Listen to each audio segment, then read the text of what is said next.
Hi guys, and welcome to another video. In today's video I'm gonna show you a game of former world champion Capablanca, who is playing with the black pieces against Winter, and he's showing great technique and he's basically winning purely by technique in this game with the black pieces. And the game started with e4, e5, knight f3, knight c6, knight c3, knight f6, and bishop b5, the Spanish for knights, and black is just countering with the very solid symmetrical variation.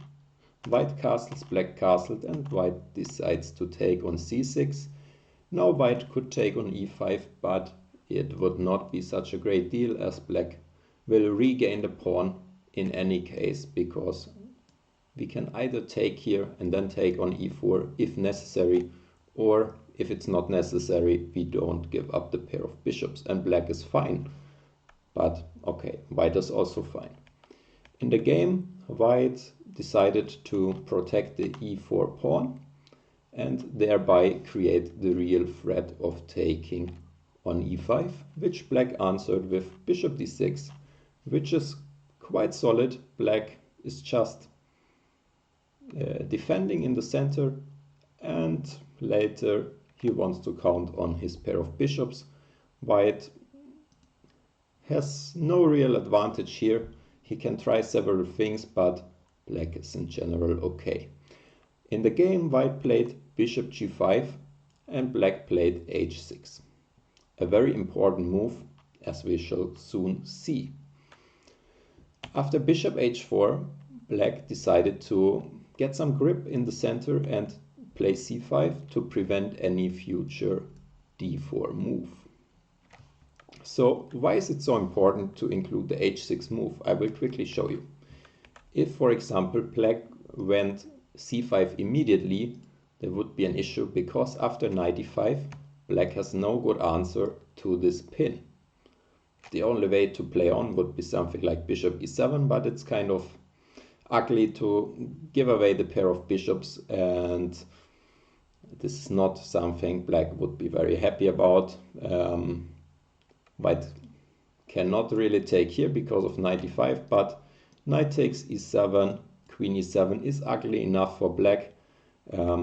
He needs to deal with this pin. Also, maybe white has some ideas targeting the e5 pawn or regrouping the knight, and yeah, black in general doesn't want to give up this bishop for free. That's why h6 is a useful move. And the difference will soon be shown, as in the game white continued with knight d5 anyway, which we will have a look at soon. A better try, in my opinion, is maybe playing knight d2, trying to regroup the knight to c4, putting some pressure on e5 and d6. Or another way, which modern computers also like, is just gain some space on the queen side, but this seems rather computerish to me.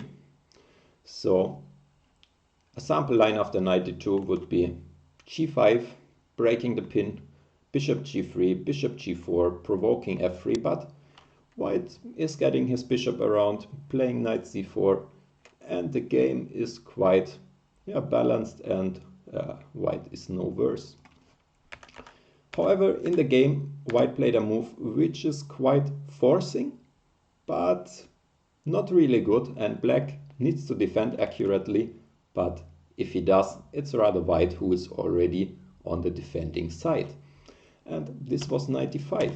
After knight e5, black needs to really deal with this problem. As I mentioned before, bishop e7 would be quite sad for black, and that's why black should be ready for g5, which would not be an option if we would not have included the moves h6 and bishop h4 first.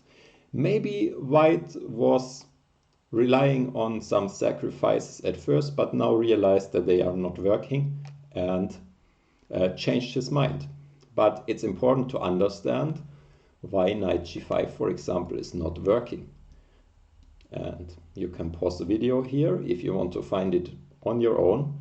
and we will continue with the solution, which is black can play knight to d5.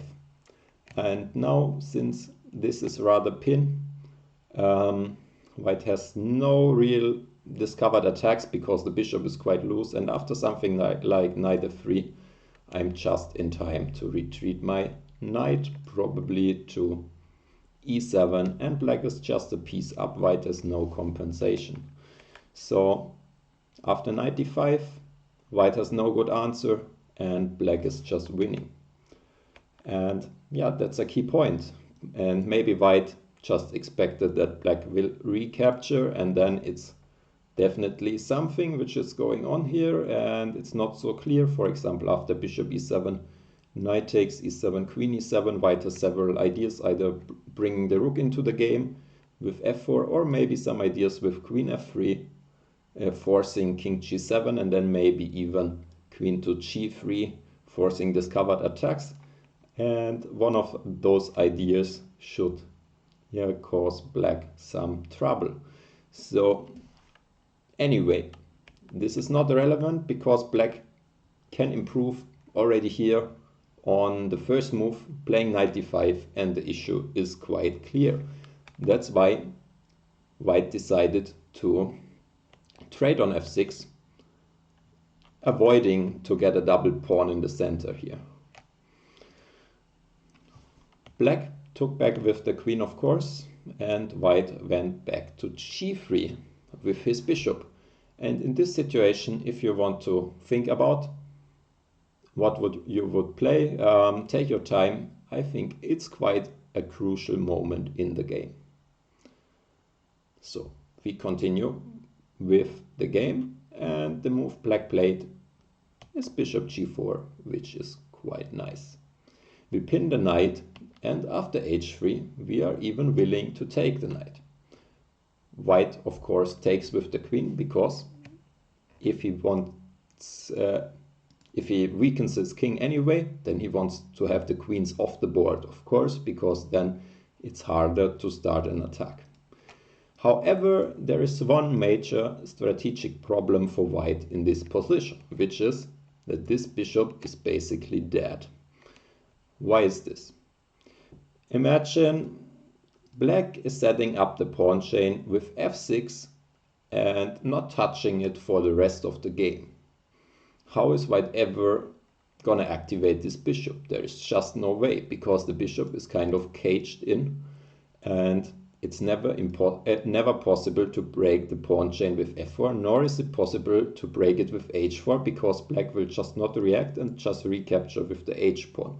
So this bishop is closed in, and now black just needs to open the position on the other wing to win the game.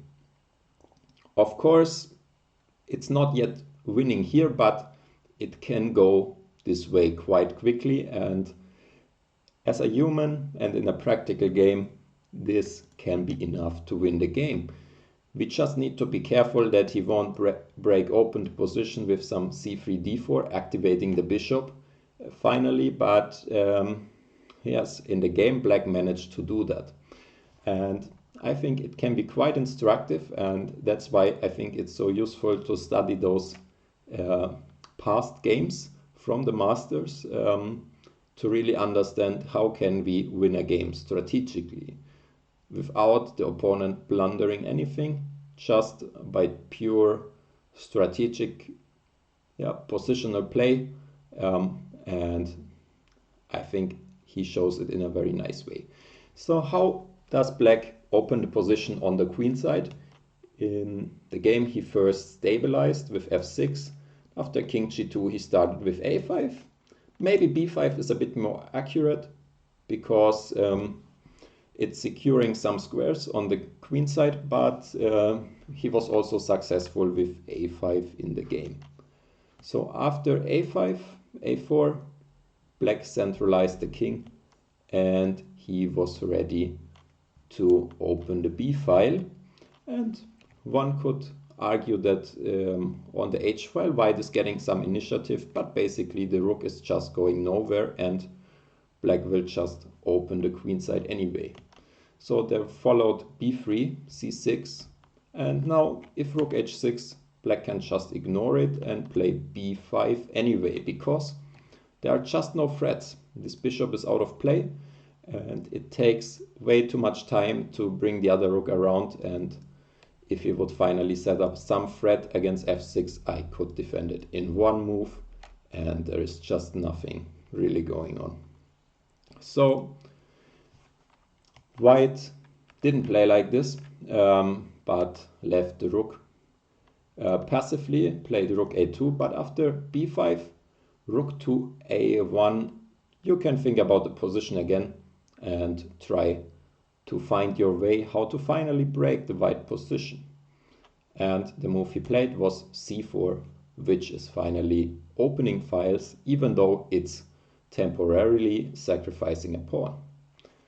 But this pawn doesn't really matter, so the variation I mean is taking here and taking here. White would be a pawn up, but basically he would also be a piece down, but because this bishop cannot join, and in the meantime I can try to improve my position, and on the queen side I'm basically a bishop up. And finally I will target some pawns, maybe even trade some pieces, because in the long run my bishop makes the difference. And as we see, it's quite expensive for white to ever try to open the position, because it would give black just a massive pawn chain, and this is quite powerful, and it's not yet guaranteed that he will ever activate the bishop and black can create other threats in the meantime. So this is also not so clear for white, probably just lost.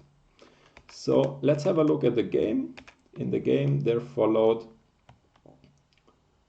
a takes b5, pawn takes on b3, good intermediate move, and rook takes.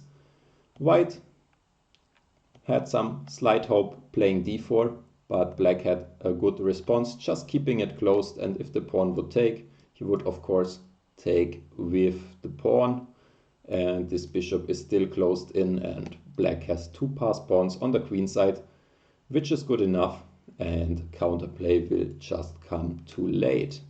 In the game, however, he let black take the d4 pawn, after which is clear that this bishop will be just out of play forever, and white already resigned. So of course he could have tried harder. For example, I would think about something like this here, and maybe there is some annoying counterplay, but probably it's still just enough. Maybe I can answer rook h6 with rook f6, but maybe it's also not really necessary. Maybe I can also bring the bishop around. There are several possibilities. In the long run, those two pawns should tell, and white is far away from activating the bishop or advancing his own pawns. So quite instructive win by the former world champion. I hope you enjoyed it too, and I hope to see you next time. Goodbye.